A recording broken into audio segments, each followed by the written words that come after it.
What's up? What's up? What's up, good people? What's up?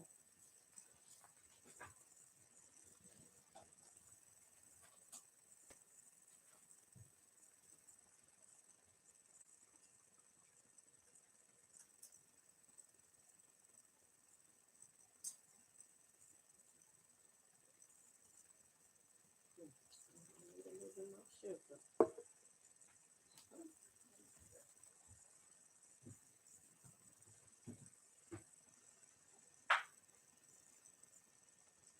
What's up, good people?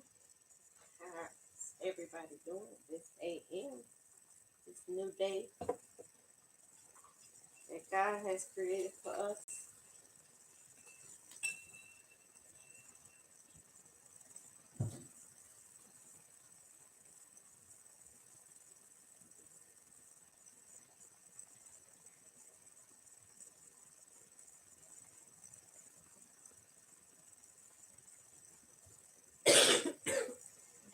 Excuse me. I'm just getting over a little cold. And my whole family got a little touch of a cold. But getting over it. We gotta stay healthy. Gotta stay healed.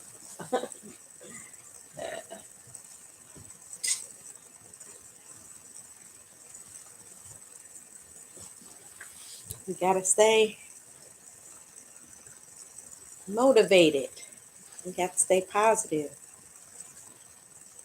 Excuse me. We have to stay, you know, all that good stuff. Gotta stay with it. Yes, gotta stay with it. Like this.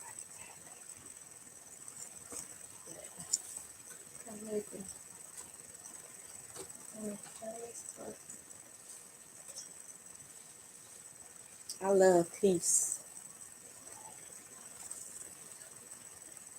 I actually believe I am a peacemaker in the earth.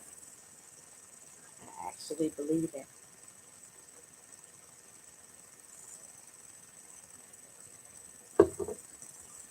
Yeah, I want to finish up this Christianity in America, just showing that, if Christianity is made up by Europeans, we got to make it make sense that these stories are not, they could be some of their stories, but they're not God's stories for us to always talk about and this and that, because it's a fake God. If they made it up, it's fake. And so it has led our people to live fake lives. You feel me? We are living fake lives, and our mindsets are flipped upside down when it comes to, our God. When it comes to us living, some people don't want to say, "Oh, there's no God. We our own gods and stuff like that." It's like, okay, if we are our own gods, why would the first commandment say? And I know this goes back to the Bible, but we got to know some truth into our living. We got to know some truth into who made us and this, and made the animals and all of this. So we gotta come on and use some use our senses. We must use our senses. We must humble ourselves to truth and righteousness, and we must go from there and use what God has given us. And I'm gonna keep saying God because I know He's real. I've always known He was real since a little girl. Since a little girl, I've always known God was real and is real. And we are not Israel. And I used to believe that, but it's a lot of changes that can occur when seeking the truth. When seeking the truth, so many changes can occur. So we must be mindful of those changes and understand that our God loves us and He wants the best for us. So, in wanting the best for us, it's the people that's got to present themselves of being the best, being good and righteous so that we can help the people. It's not that we are to only help ourselves be the best in the earth, but to help our people, especially seeing what happens to our people on a constant that, we have no control of. So to see that should make you want to do better. But since our minds have been tampered with, in many ways, it's like we don't think that way. We only think of survival for ourselves, because we've been taught pride, everything self, self, self, So we got to get back to we, us, especially as a people.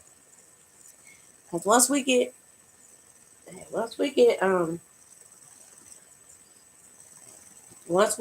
back to being a people and back into the mind frame of peace, love, and joy, we'll be able to help others. We'll be able to help others. So we got to be mindful of helping us first. You understand?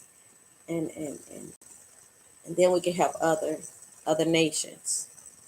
Those other nations are going to see us because remember, the other nations pretty much have their construction of their families.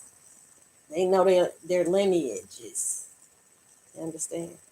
The only thing we Africans that's been sold everywhere, the only thing we pretty much know or what we believe from our hearts and what we, can see is that we come from Africa, but we don't know where, So, and it's pretty heartbreaking. And then not only that, here in America, a lot of us cannot even go back to, like for me, I can't even go to my grandfather's, history because I don't know him. I don't know my grandfather. So I can't go back to my grandfather. You understand? So it's a lot of us Africans that's this way because of slavery. So you got to understand it hurts. And then to see your family members killed off before time, it only takes you back to slavery in your heart, in your minds. Because it's them that's killing us and telling us we're sick. So if they tell us we're sick, they want us to come see them, and they give us these pills and things and do all kind of other things to bound us. So I know y'all feel some kind of way about, the hate that I speak of our enemies, and it's rightfully so. It's rightfully so because they are not changing unless they fallen. It's a few of them that speak up and say this and that, but are they saying it for our knowledge? What are they saying it for? It's like when they speak, it's motives behind their speeches and their actions, and a lot of times it's evil. So that's why God said, "Hey, we cannot no longer do things with our enemies," you know, and you can't say, "Oh, it's not all of them." If you don't get that picture, so what? It's not all of them doing the same evil things, but they're all in it together as a whole.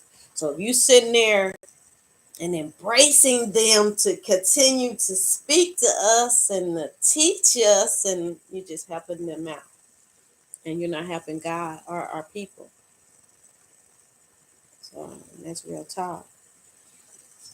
Because we are still in bondage to them, and they know it. Some of us know it, and the wake up is real. So if you don't wake up to it, not never, it's your choice. It's your choice. It's your choice. It's all good. It's nobody's fault. Not ours. It's their fault. Because they chose to do evil in the earth in the sight of God, thinking that God was never going to do it. But they kept a time frame of when about Judgment Day was coming. See, they know some shit now. They know some shit, but they applied it with the evil. So now we must know our shit and apply with the righteous, with the good. Okay. But yeah, because we sit here growing up, and pretty much all my life I used to hear that the white folks was devil. It's me as a little girl now. I used to hear blue-eyed, blonde-haired devils. That's what I used to hear growing up. I can't make this up. But then one of them will come around in our neighborhood or something, and with the Christian attitude, and or somebody get with our family member, and they make children, and you get to see them from time to time. It's like, these white folks are not bad. Nah, then you grow up, go work with them. Some of y'all went to school with them. It's like, but I didn't go to school with whites. I didn't. It could have been whites in my school, but I didn't see it. Now when I got to high school, I did. But elementary, junior high, I just don't even remember seeing no whites. I saw the white teacher, but the students and stuff, I just and there was no type of um, long time connections. It just wasn't that. It wasn't. It just wasn't. And so this is my upbringing, and I just never did. I used to hear it all the time that they are the devils, but I just never. It's like love your enemies, and like how could be white folks be doing this, But they were doing it back then. They were creating the one world order because they had to establish it in the 1900s for them to make the Jews go to Israel in 1948. So they know of these evangelicals and Christians and all these leaders. Back in the day, they knew of this one world order that is still set in place today. They know. So again, Satan has his thing right here. Dang, how am I not? Dang, that's not the one I'm inside. Satan has his they have, I'm not saying that this is the main thing, but I gotta understand this. It's evil. It's evil, and they had these things set in place, and we, not understanding evil, fall right into their traps. We fall right into their traps. For instance, I'm y'all a good trap. How we fell into it, and it still is affecting us today. How they played us into helping the women after having children with the welfare, but made us kick our men out the home. That's a strategy, y'all. That was a strategy that they put on us.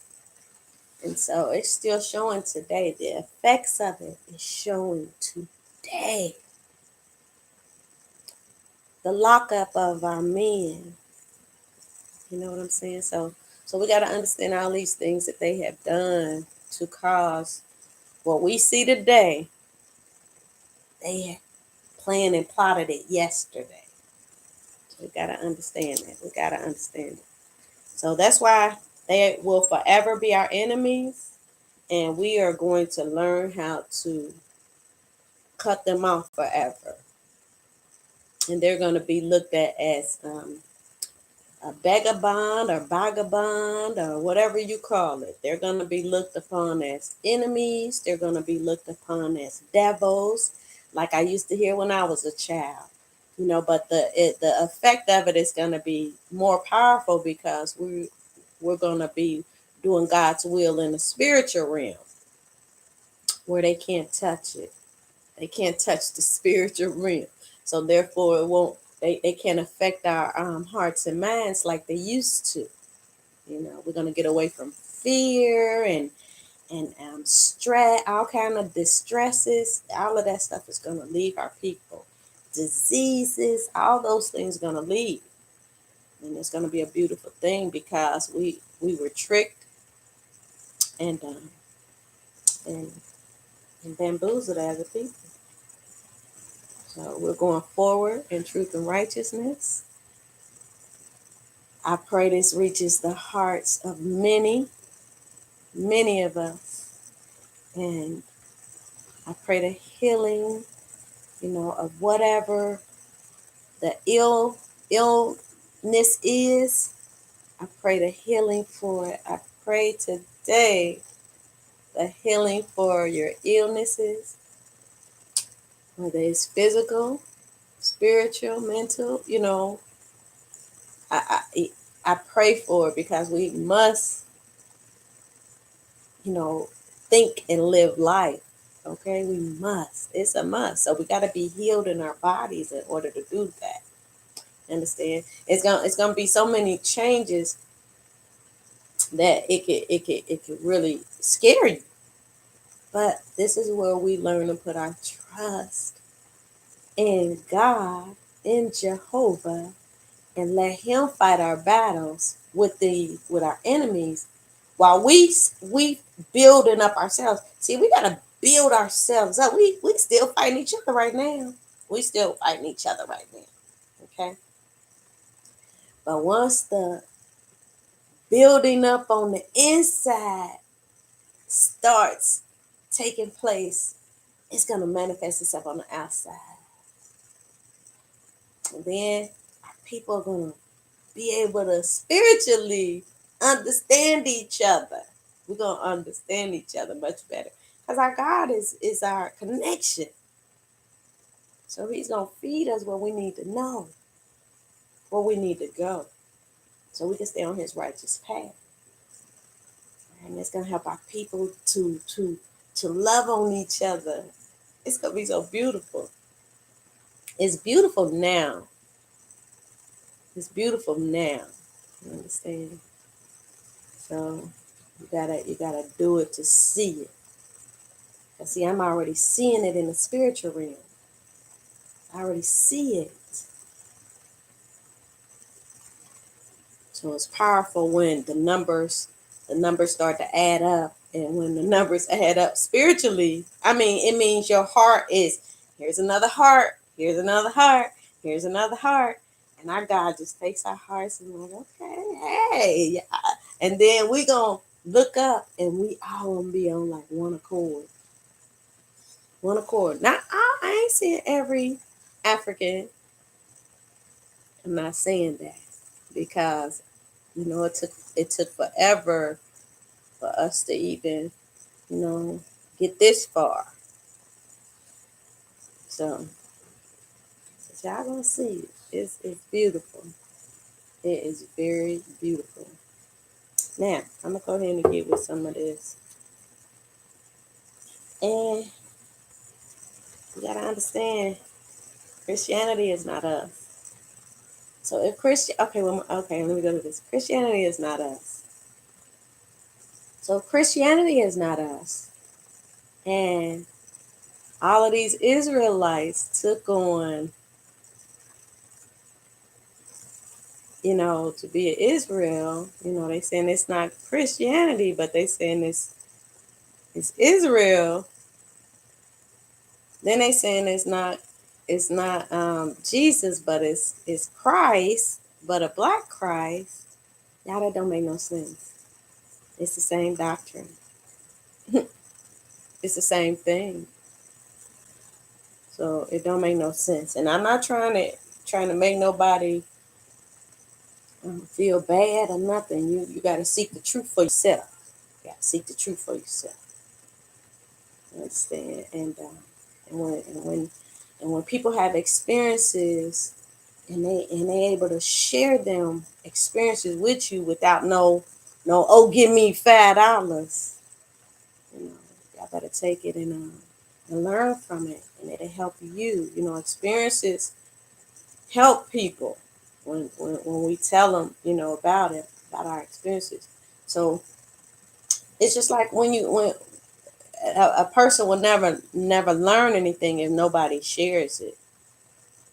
Children, babies, they will never learn how to eat if we don't feed them. You know what I'm saying, in a sense. So it's like you gotta teach. And so when we sitting there and we're teaching for money, we're acting like them. Where we have and I understand. I mean, hey, do y'all thing. I'm not taking anything away from anybody. Everybody changes their own time. But to get this game at a young age, because to learn your spiritual walk and your power and authority is something. And once you do it, you're gonna be free. You're gonna be free to make decisions where ain't nobody else gonna be able to say shit. No government, because the government fake. Because you're gonna know that all what they talking about is fake. What they saying, it's their stuff. They made up this playhouse. It's a playhouse. It's a pretend house. The government is a playhouse. I don't know how better to put it. It's a make-believe house, y'all. It's a make-believe house for us to believe that they're gonna help make positive changes in our lives. And the police is the slave patrol, the army, security guards, down to the security guards. They're all slave patrol. Simple, simple.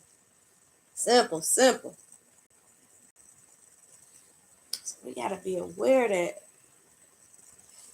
the changes that are going to occur are going to be spiritual and then physical. Because we must hear from God. If you don't hear from God, then you took the wrong path. You're not on the right path.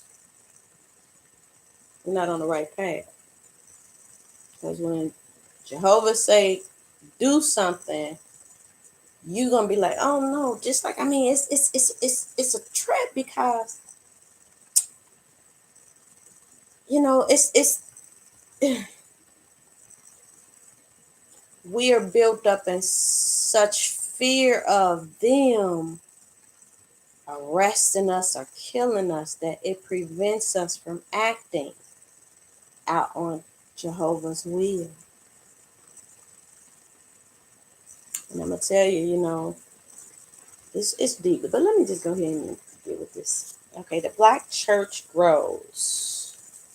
So in this book, it's telling us how Christianity started with the roots of Europeans.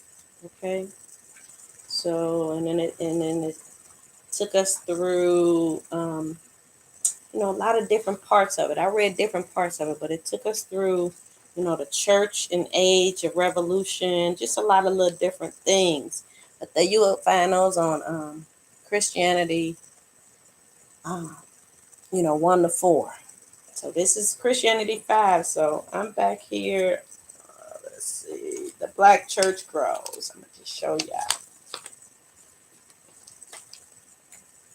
The Black church grows. So I'm going to just read a little bit of this.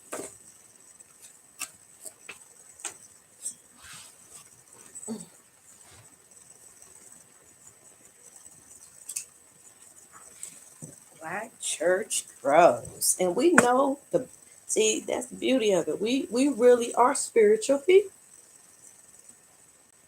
And they know this. They knew we was gonna believe in a fairy tale that they gave us. Fairy tales because there's many fake gods out there. And now you gotta link in, tap in to your to our spirituality because it's one good spirit. Okay? The other ones are fake.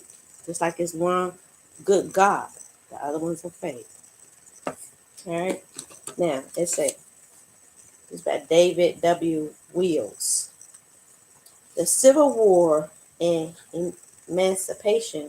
And I'm hold on, I apologize for my reading if it's not up to par for you. No, I'm not gonna apologize. I'm gonna just say that my reading, I'm doing. I don't even know how to say it. And I'm live. That shit funny. But I'm not the best reader. I'll say that. All right, that. The Civil War and Emancipation were for African American Christians a vindication of their deeply cherished belief that a righteous God will one day punish their oppressors and set their captives free. These events and the ensuing period of Reconstruction also for the first time opened the entire South to the missionary efforts of the independent black churches. I don't know why my vision is like way out. Hold on.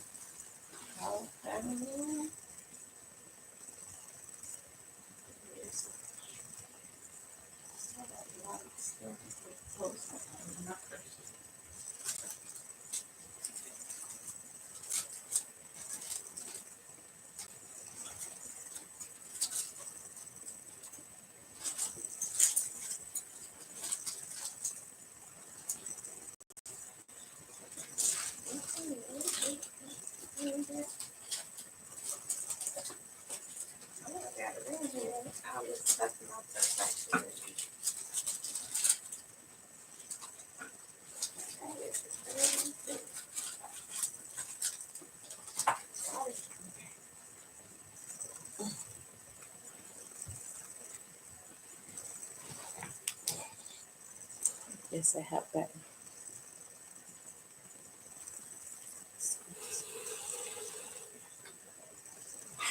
Here we go.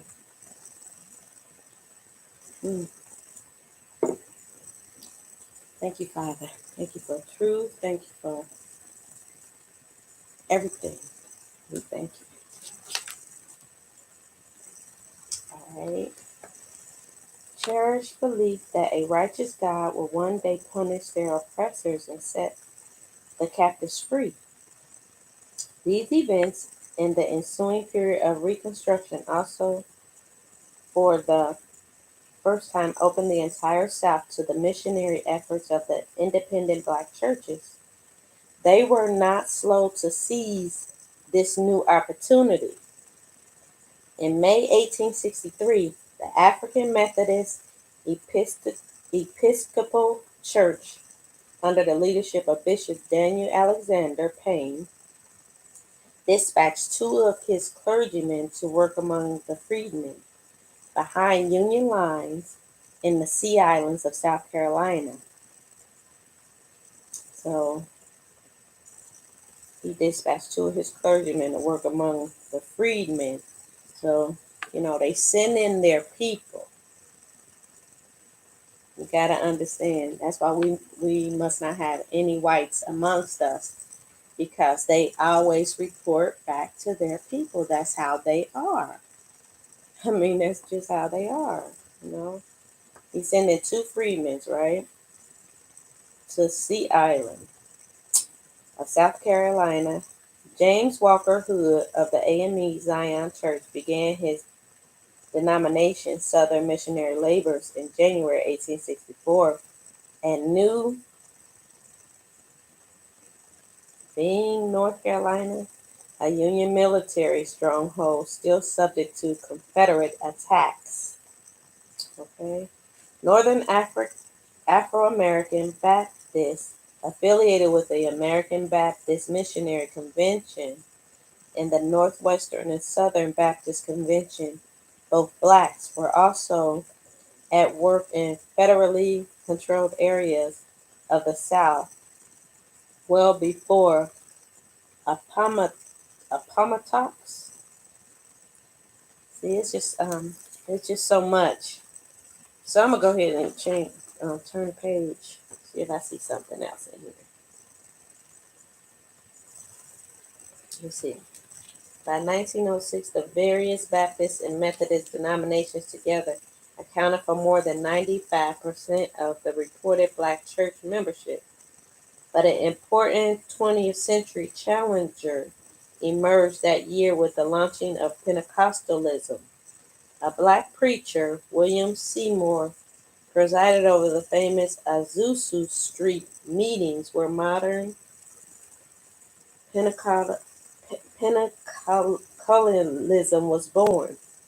Other blacks were also centrally involved in the movement from the outset, together with one preceding and closely related holiness movement. Pentecostalism gave rise to several additional independent black denominations. The most important of these was the Church of God in Christ, organized initially as a holiness church in the mid 1890s. It was led into Pentecostalism in 1907. So yes, our churches, of course, we saw them grow. We saw all the transformations in real time, in real time. So, you know, I can even go as to say how I saw some of our pastors, to me, got killed off. Some of our pastors got killed off. Again, all they got to tell us is a lie, is that you're sick and you're not even sick. And they give you meds and they can easily kill you off. It's an easy kill, you know, and you got to be aware of it. All right, so I really don't see too much more highlighting in here, but I got to read this one. Excuse me, y'all. This one right here has, let me see.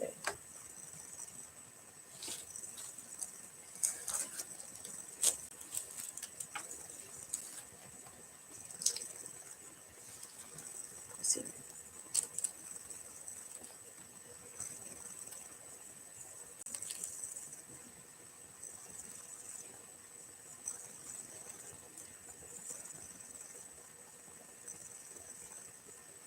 God is a Negro. All right, so I'm gonna read this. I'm gonna put it right there one more time, though. Let me see. Hold on. See if y'all can see that too.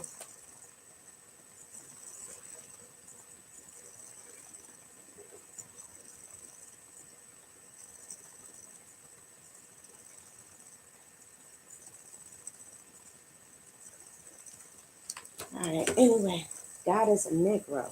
So I'm gonna read this one. African Methodist Episcopal Bishop Henry McNeil Turner was ridiculed in the religious paper The Observer for remarking God is a Negro.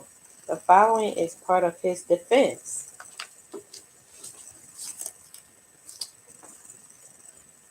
Yet we are no stickler as to God's color anyway, but if he has any, we would prefer to believe that it is nearer symbolized in the blue sky above us and in the blue water of the seas and oceans.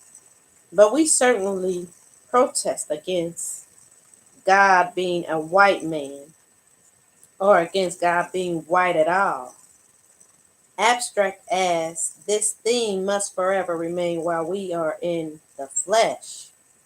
This is one of the reasons we favor African immigration or Negro nationalization wherever we can find a domain. For as long as we remain among the whites, the Negroes will believe that the devil is black and that he, the Negro, favors the devil. It's mind control, y'all. It's deep. And that God is white and that he, the Negro, bears no resemblance to him. That's why they put all them fake white Jesuses everywhere. Everywhere. And the effect of such a sentiment is contemptuous and degrading, and one half of the Negro race will be trying to get white like they doing today, bleaching their skin, trying to be white, thinking that our God is white. And the other half will spend their days trying to be white men's scallions, in order to please the whites. And we have that today too. We'll just say Freemason, Boulets, and it goes all the way down to the poor man. Because even I'm gonna have to say it, even with our so-called conscious communities, they still pull these white people on their panels. They put them on their panels and treat them way better than they treat their own people that has been with them for years. And that's a shame. But this is how we're taught. So nobody can be mad at them because of their mindsets. We just have to expose them for who they are. We must cut off the white man, period. And you're going to say you helping our people by bringing them on to speak. That's not helping our people. We may still have their books and stuff to read and this and that, but shoot, we continue on our path. We're not going to be reading their books. They're going to be in the past. These white folks ain't going to even be thought of because of all the beautiful things we're going to be living and enjoying. Ooh, excuse me.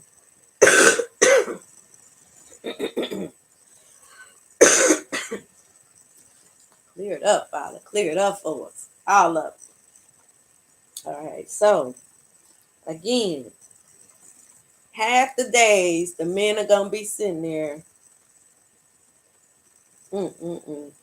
Scullion, SCULLIONS, in order to please the whites, and the time that should be given to the study of such things as will dignify and make our race great will be devoted to studying about how unfortunate they are in not being white. We conclude these remarks by repeating for the information of the observer what is adjudged us demented for.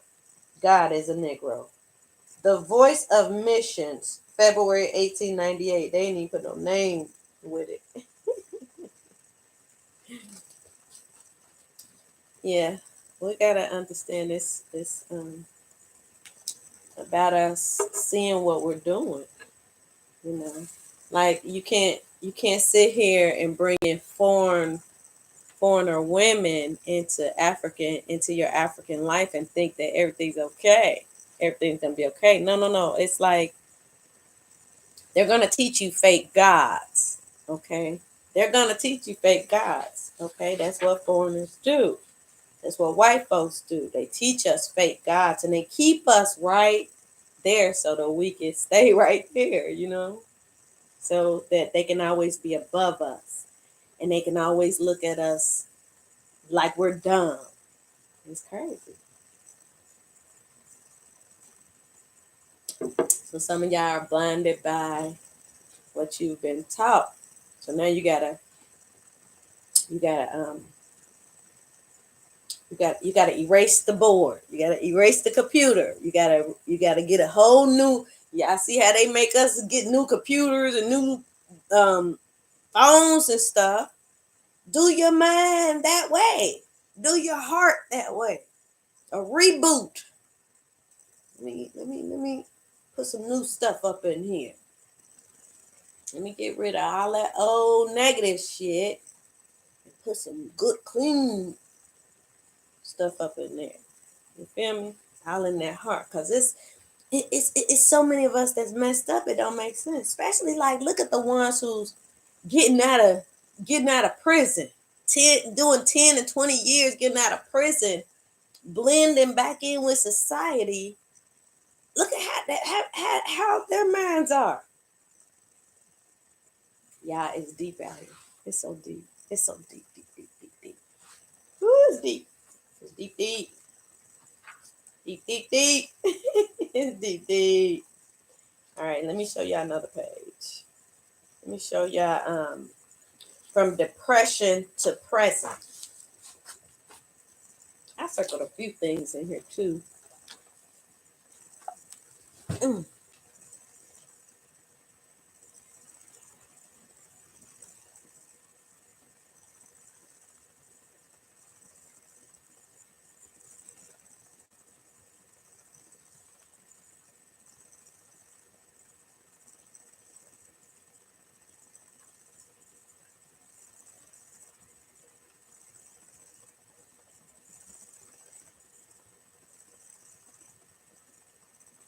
From the depression to present.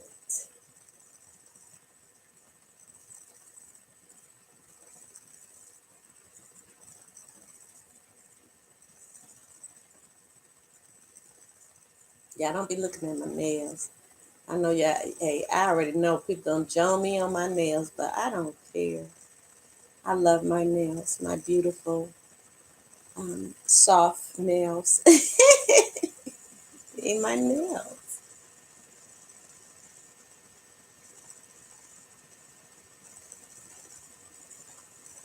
So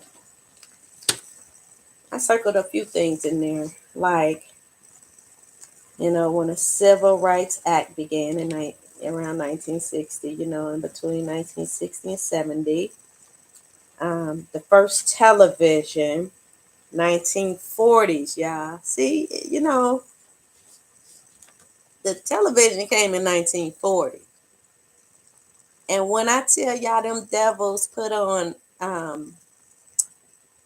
things to build us up for today, I mean, they started off with Frankenstein and stuff. You understand? They started out with all this blood stuff, this zombie stuff, the mummy and all this stuff came from them, y'all, that they have been doing before they even started television.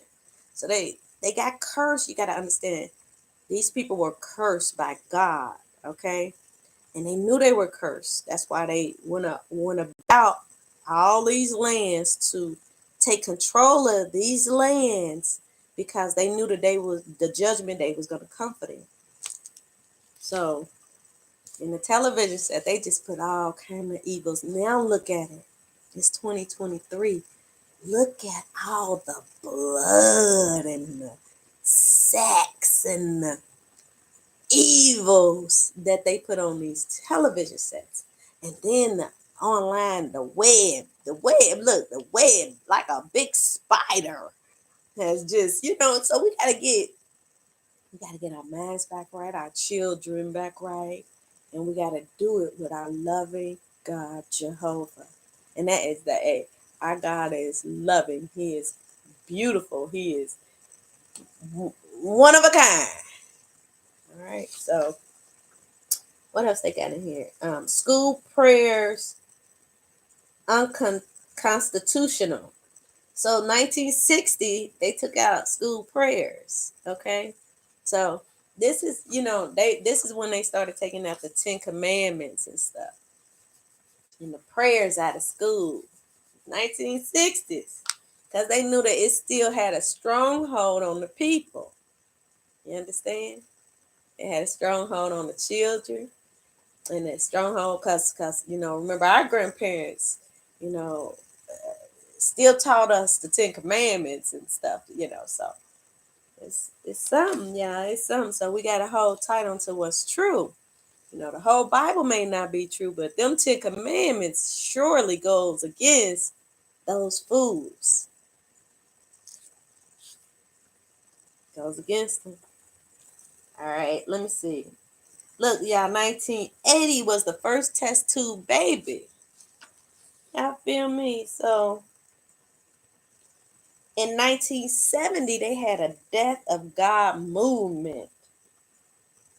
A Death of God movement in the 70s.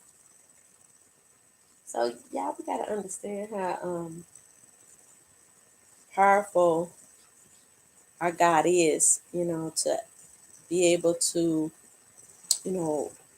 come to us and say, hey, look, hey, I'm still here. I never left. I'm right here. Hear me, And I could tell y'all that my heart was in the right place to hear him and to still hear him.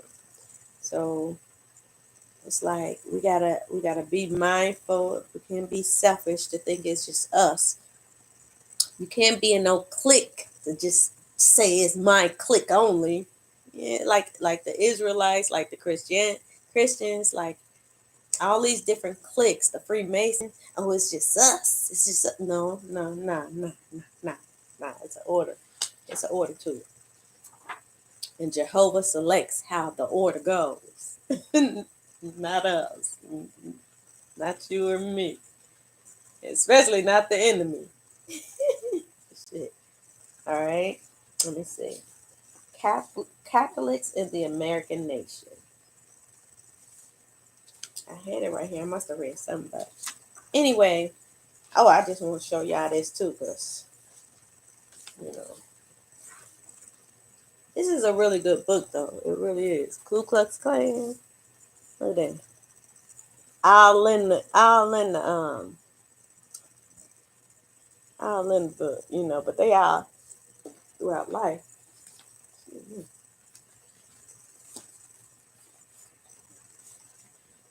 So I'm just gonna go to the next one. Some I got. Let me read that. Let me see what else. So, let me see. What here?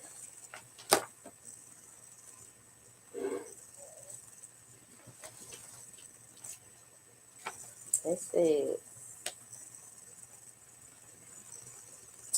because I know that I am speaking here to many, it says the church must go beyond modernism.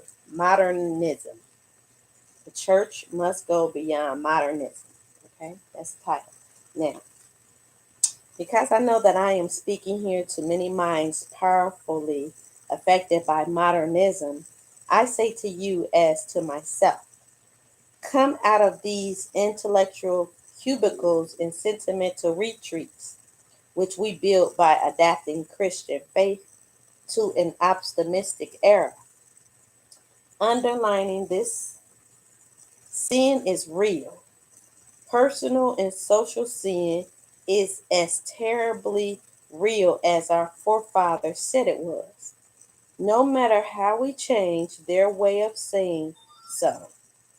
And it leads men and nations to damnation as they said it did, no matter how we change their way of picturing it. And because I have been and am a modernist, it is proper that I should confess that often the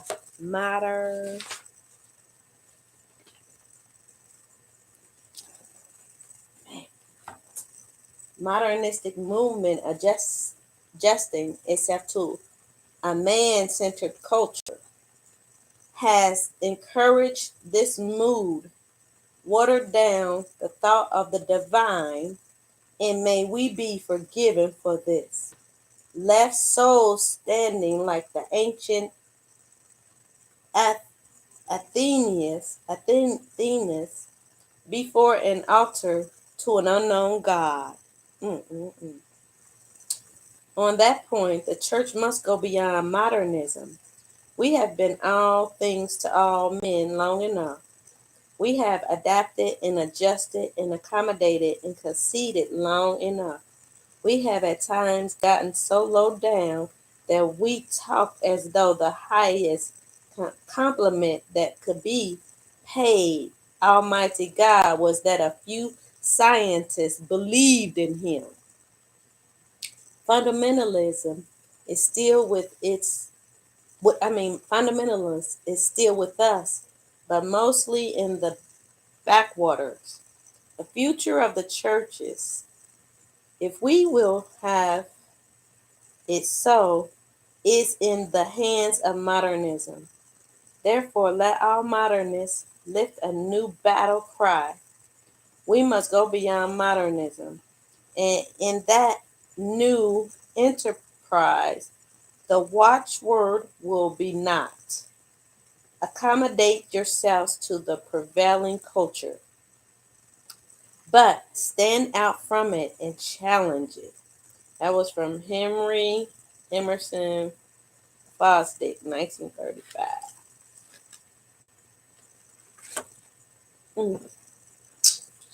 It still applies to them.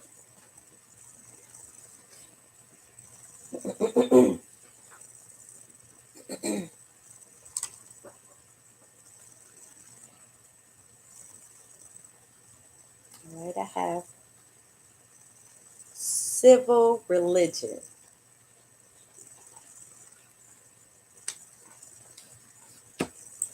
In Western civilization, the most distinctive and powerful source of civil religion is the absolute claims of the Hebrew scripture that God had chosen the Jews as an elect nation for whom a holy land had been set apart, almost as faithful was the claim of the early Christian church to be God's new Israel.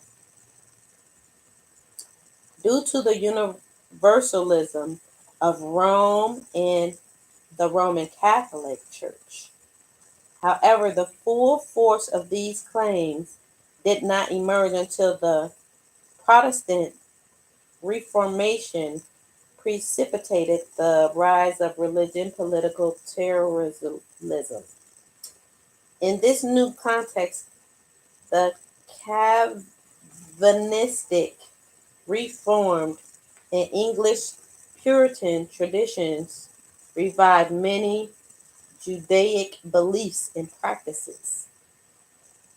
See, a lot of this stuff just stems off of another religion. Y'all see what I'm saying? And they knew they had to keep us in confusion, So a lot of them just started their own things, and people follow suit. And so, that's why we gotta be spiritual in order to hear with our hearts from God what's real, who's real, you know. All right. So, with the ancestors of Queen Elizabeth in 1558, John Fox, the Marine exiles, and other radical Protestants assigned the role of an elect nation to the English church and people. But under King James I, the strict and more militant Puritans concluded that God's new Israel should be established only in America. To that end, they founded several Bible commonwealths and gradually shaped a new and revolutionary civilization in America. Missed the millennium fervor of the Great Awakening. Jonathan Edwards and many others would proclaim that the kingdom of God was coming first to America.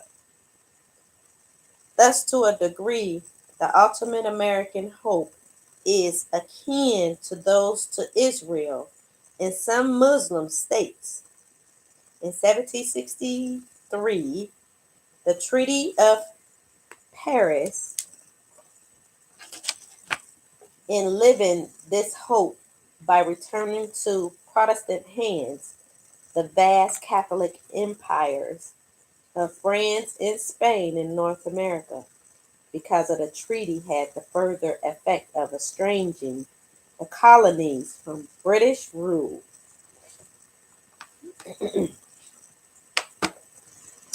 It also ushered in the Revolutionary era, most remarkable in the long course of events that finally led to the inauguration of George Washington in 1789, was the way in which the founding fathers often justified their deeds in the rhetoric of elect nationwide and the principles of the Puritan Revolution. The new nation was the providential kingdom. Its destiny was manifest. So things that they do, they just bring it, they just keep it going and bring it forth. Just like okay, I'm gonna tell y'all. You Google right now the evangelists, and they got stuff dated for like 3, 4, 5 years, and only a few things for right now. So how come they so quiet now? When Trump was in office, honey, you could hear them everywhere. You can hear them everywhere. You can hear them evil and angel lists everywhere. Evil angel lists. That's what it is, though. Evangelicals, evil angel lists. You know, you Google them now, they're quiet as a mouse. You can't even hear them. You can drop a pin, you don't even hear. You understand? And so whatever they doing right now, they staying quiet, but they still got Trump's back. And it's sad that a lot of our people do too. It's sad that I hear that. But hey, people got a choice. They get to do what they want. Do what they want. Get to do what they want. But yeah, so that was a little bit of that. Let me see what else. Okay, here we go. Martin Luther King Jr.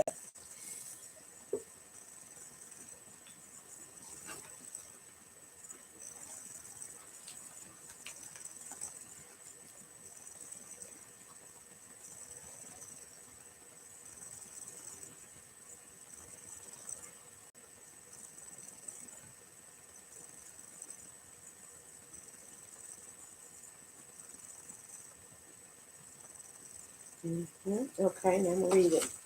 Some of this.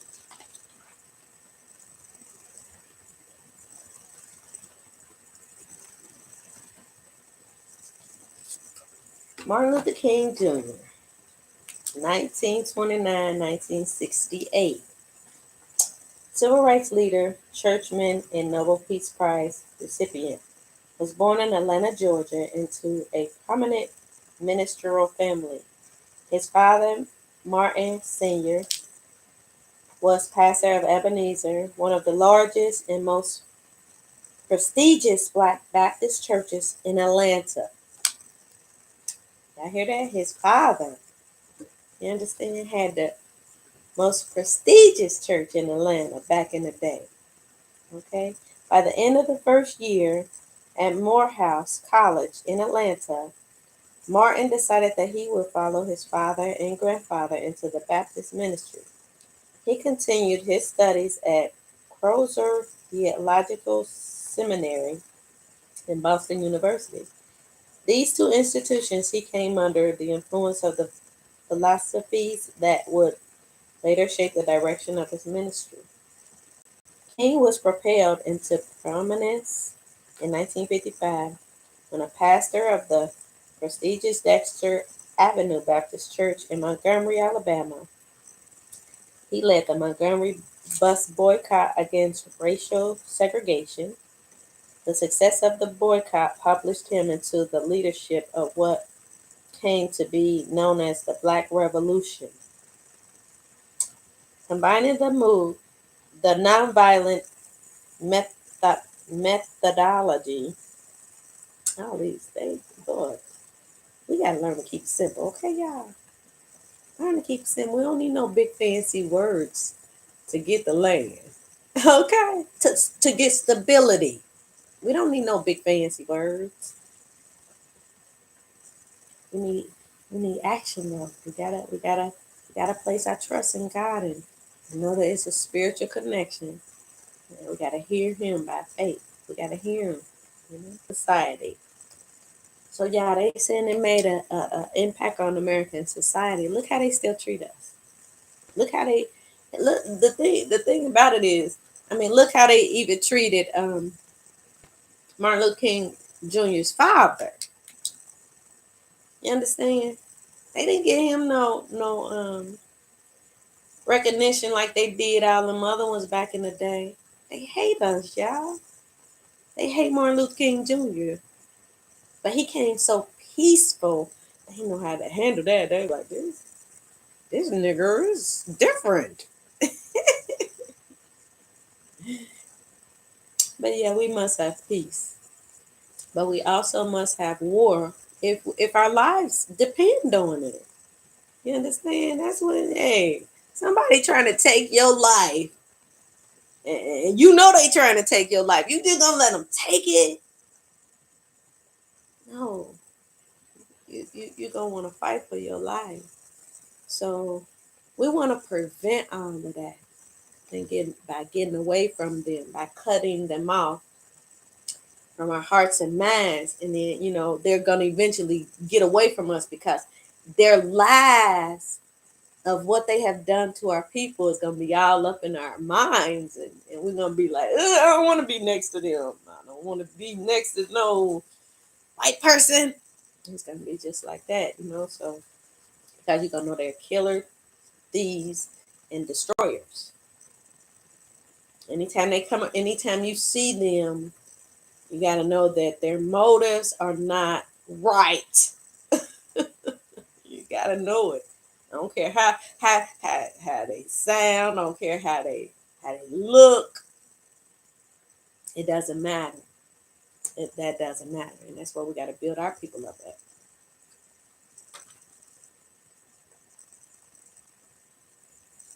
So they didn't have anything here where what Martin Luther King Jr. said, which should have been appropriate, like how they did for the one I read about Frederick Douglass, what he said. And that, hey, I was happy to read that because, excuse me, you know, knowing that Frederick Douglass was married to a white woman, just because a person is married to a white person doesn't mean that they don't feel what we feel, because they still going through racism, but a lot of times they brush it off in a different kind of way than somebody like me. Cause I be like, I be heated.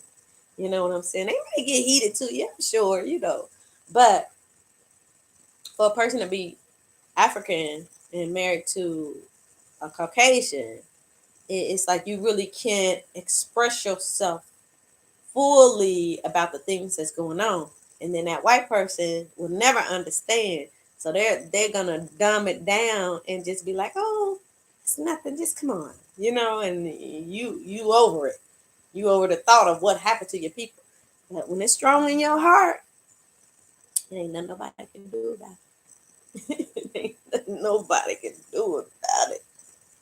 But yeah, y'all know how back in the day the Black Revolutionary in the churches, how they used to bomb up the churches and do all kind of evil stuff like that, and still do. They still do. It's so sad. It's so sad. Yeah, but let me see. So I'm almost finished with this. I wanted to get through to this on some of the things that I had seen. So I had what did I say? New Israel. What's this? Designed for moral leadership in the world. See, they wanna create. Let me just show you. I gotta hide it right here. New Israel.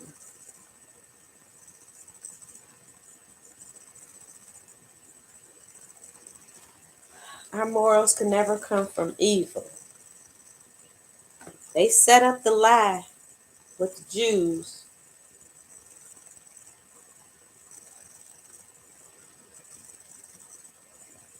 What's this one? I might read this one. Hold on, I might read this one. That takes us up to that. For all its super patriotism, the religious new right displayed an oddly ambiguous attitude toward America itself. The conservative evangelical, I was just talking about them, evangelical theology held by many in the new right featured a strong eschatology element. This predisposed is adherent to regard moral decay as a telltale sign of the second coming of Christ, and to view America, a sink of such decay, as akin to the great whore of Babylon. On the other hand, the new right also resurrected a theme from earlier eras by looking upon America as God's new Israel, providentially designed for moral leadership in the world.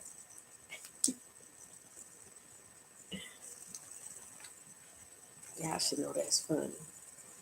Moral leadership.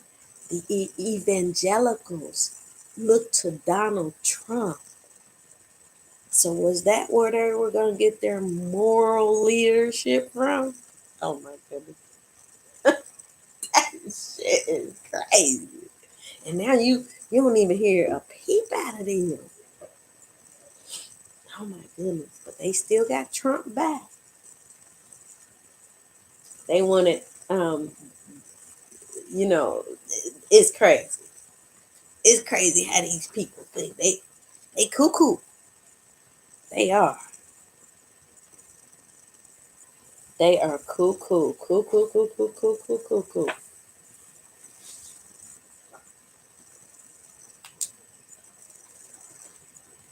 I want to show y'all this.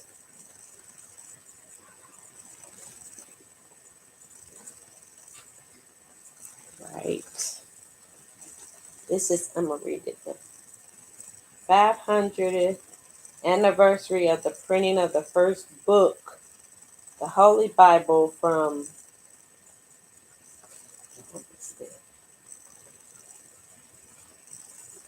Mobile, something, Mobile typed by John something. But I don't know, I'm going to show y'all so y'all can see for yourself.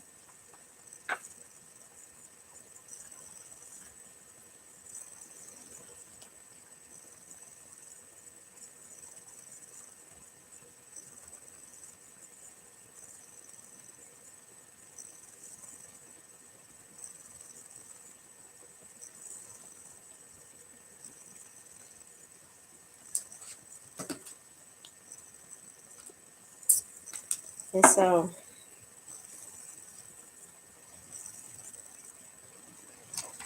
that's all I have for Christianity in America. So I'm gonna stop it. I'm gonna stop it, and then I'll start it again because I'm not ready to stop. So, but that's what I have for Christianity in America. So it's again, it's Christianity is not us. They record their history and they destroy our history. That's all I can say. So we got to be true to ourselves and get with it. All right. Peace.